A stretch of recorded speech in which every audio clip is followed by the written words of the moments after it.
Good afternoon, distinguished industry leaders from IT and electronics fraternity, senior bureaucrats from state governments, friends from the media, ladies and gentlemen.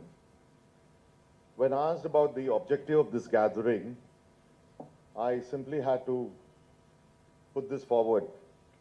We are here to learn and learn to create benchmarks and not follow benchmarks. A warm welcome to all of you, and we are grateful for you to taking the time to be part of this IT conclave, and especially in spite of this COVID scare that we have had around. I take a step backwards and I'll explain to you how our Honorable CM has looked forward development in a different light altogether. One of the first things the Honorable CM has done is he brought around a convergence of the whole ministries around. Today, right from our investments, infrastructure, industry, IT, commerce, right up to your skilling, it all heads under one ministry. So what used to be in three different ministries are today sitting in under one ministry, which basically means the ease of doing business is got that much more easier for all the investors coming to Andhra Pradesh. Through this IT conclave, we aim to deepen our relationships with the IT fraternity, brainstorm on various ideas that can help both the IT sector and the state's march towards a mutually beneficial progress. We also promise to stay engaged with all the leaders here and convert the dialogue into action on the ground. This IT conclave attains even more significance given how the pandemic has compressed timelines for technological adoptions and digital transformation. In the past year, we have seen that technologies which probably would have taken 5 years to be adopted took no more than 5 months. Such a dynamic, changing world will also require a fast responding administration in order to align with the employment and innovation opportunities with the global needs. It is within this context that I hope that today's session will bring together some of the greatest minds in the IT industry and help the government formulate best policies to take the state forward. It is only under the dynamic leadership of our Honorable Chief Minister we see that this change is possible. Since the present government has taken over in May 2019, our belief has been in building a sustainable model, a sustainable society, and taking everyone along the path to progress needed fresh thinking and backing with the data. Our endeavor is to build on the same guidelines as advocated by World Economic Forum, that is the ESG model that has come out, that is environment, social, and governance. We have carefully orchestrated our actions on these guidelines. In order to do the same, we started looking at the fundamental building blocks of a society and benchmark our state with some of the other better performing states within India and also with leading countries globally whom we wanted to emulate. We performed rigorous analysis using data available with the government as well as assimilating feedback from our Honorable Chief Minister's Padyatra that he undertook on 341 days, covering a kilometers of 3,648 kilometers. The seed of the action was then laid. The realization was very stark and strongly motivated us to form the bedrock of our governance. Just as Mr. Bill Gates had once remarked, humanity's greatest advances are not in the discoveries, but in how these discoveries are adopted to reduce the inequalities, whether through democracy, strong public education, quality healthcare, or broad economic opportunities. Reducing equality is the highest human achievement. We resolved to ensure social justice in every scheme implemented by our government and created opportunities across the economic and social strata in the society. The state started to refocus on the multiple social indicators such as education, healthcare, agriculture, and availability of skilled manpower. We vowed to improve on several key performing indicators by not only allocating and spending money, but also leveraging technology wherever possible to increase the reach and utilize the funds efficiently. Our resolve to aim at solving the above challenges crystallized into several programs across all these sectors. For example, in our education sector, our education secretary was kind enough to explain what is the progress that they have done. But I'll also like to add over here that what Mahatma Gandhi, our great father of the nation, had once said, education should be so to revolutionize as to answer the wants of the poorest villager. Today, I'm very happy to say, under the dynamic leadership of our Honorable Chief Minister, the empowerment program in education especially, which is at the heart of our Chief Minister, is basically not only we are seeing the result, the fruits of this labor, but I can also tell you that the gross enrollment ratio across all the demographics has improved remarkably.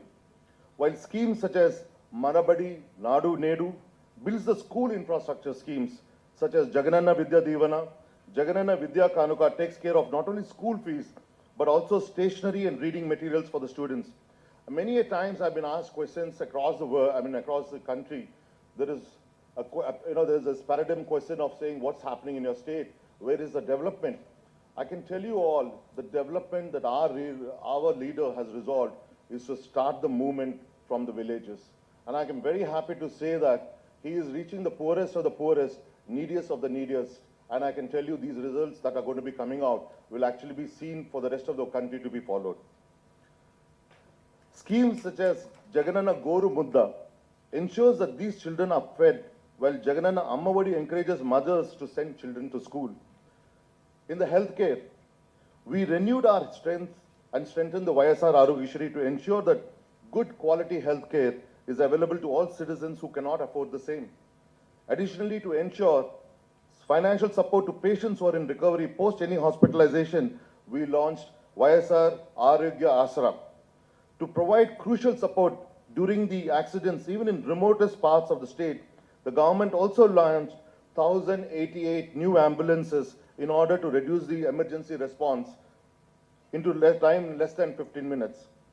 Additionally, the government is establishing 16 new medical colleges to ensure enough high-quality doctors are available to serve the people of the state. Insurance schemes by the government have drastically revamped and restructured through the YSR Bima. And in terms of discussing my own ministry, this government, in the hardest of the hardest times during the COVID, we reached out to the MSME sector, which is the backbone of the industry. Through YSR Navodayam for MSMEs, we helped them to restructure their loans. And not only restructure their loans, we had paid out the last 6 years of dues that was due to this MSME sector, totaling about 1,100 crores. Jagananna Thodu is another scheme that helped the small-scale traders who are struggling with high interest rate, and YSR Sunna Vadi Pathakam helped provide zero-interest loans for women in self-help groups.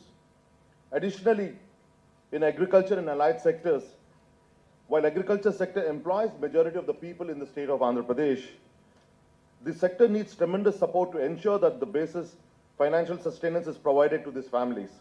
While the YSR Raitu Bharosa is to ensure support for investment during the sowing season, the government is also setting up 10 gigawatt of solar power to ensure daytime power to the farmers. A YSR Raitu Bharosa Kendra has been established in every village secretariat to cater to all the needs of the farmers from seed to sale. We are also establishing 147 YSR agri-testing labs at the constituency level and 13 labs at the district level to increase the agriculture production. In addition to the investment support and power, the government is also providing YSR free crop insurance. You all are aware what our welfare schemes have reached out to be.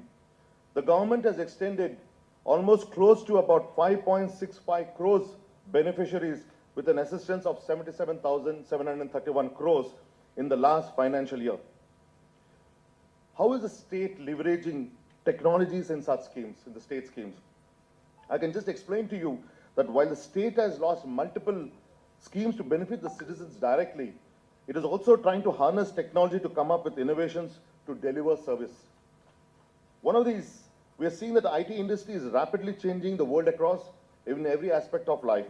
While we see the service sector changing rapidly with the help of the e-commerce firms, we are also seeing governments across the globe adopting technologies. And I can tell you those governments which are adopting technologies or which are going to look forward into the technologies are those governments which are going to better the development of the governance sector. Multiple aspects of governance from service delivery to welfare schemes and planning and executing capital projects, to data mining for identifying trends in the growth hubs across the states are seeing deployment of the latest technologies.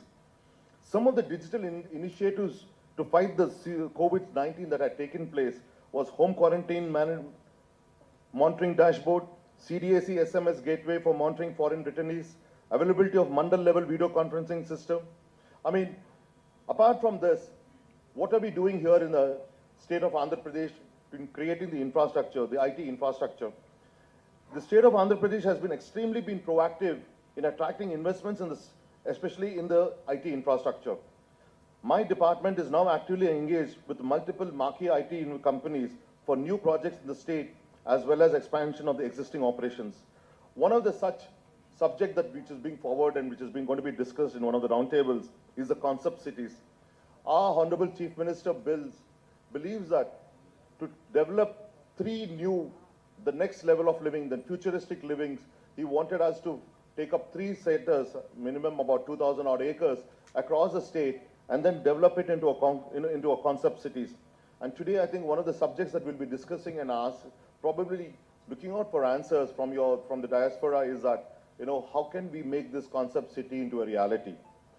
The IT concept city is purposed to have SEZ and non-SEZ areas, connectivity to highways and airports, the plug-and-play units, the working spaces, the serene atmosphere, and also what we have also done is through the state fiber net, we are going to be creating the last mile connectivity. We will be providing broadband to every nook and corner of the state. The Honorable CM envisages internet connectivity to all the villages by 2024. We are also looking at integrated technology parks. To create the best working environment in a post-COVID-19 world, the government is proposing to establish an integrated technology park consisting of high-end skills university, incubation centers, center of excellence, labs, co-working spaces. The other one where we are looking at a digital transformation is happening at the Gram Panchayat levels. We are working on creating the digital infrastructure up to the Gram Panchayat level, which includes high-speed internet connections to all the villages and establishing digital broadband, creating digital libraries with video conferencing facilities to all the village wards and secretaries. Additionally, these spaces will provide 5 to 6 workstations in every Gram Panchayat, totaling about 90,000 workstations to be provided in the next 2 to 3 years. The importance of this IT conclave, I cannot stress again. World over, the private industry works very closely with the government to ensure that the policies and regulations keep track with the demand of the industry. When such collaboration happens, the youth of the state or the country benefit tremendously. Today's IT conclave is an effort to bring the doyens of the IT industry to have deliberations with the government on various topics pertaining to the fields of the IT. The conclave will discuss various topics such as concept cities, skilling, IT and emerging technologies, startups, work from anywhere, and electronics manufacture.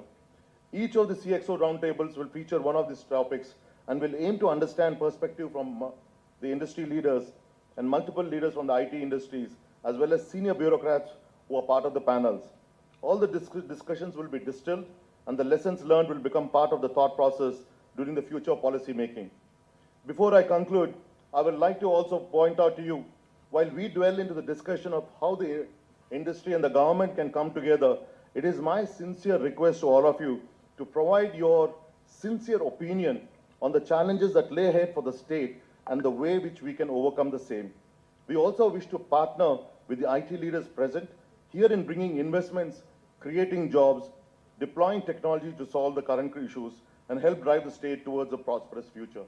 And before I conclude once again, I would like to thank my sincere appreciation to the Department of IT, led by our Secretary, Srimati Sri Jayalakshmi Garu, and Mr. Nandakishore, and our advisors, Srinath and Vidyasagar, and my dear YPOs, my special thanks to Sridhar Ramarao, Krishna, and Sri Maineni. Wish you all the best and a sincere success in the coming future. Thank you. Jai Hind.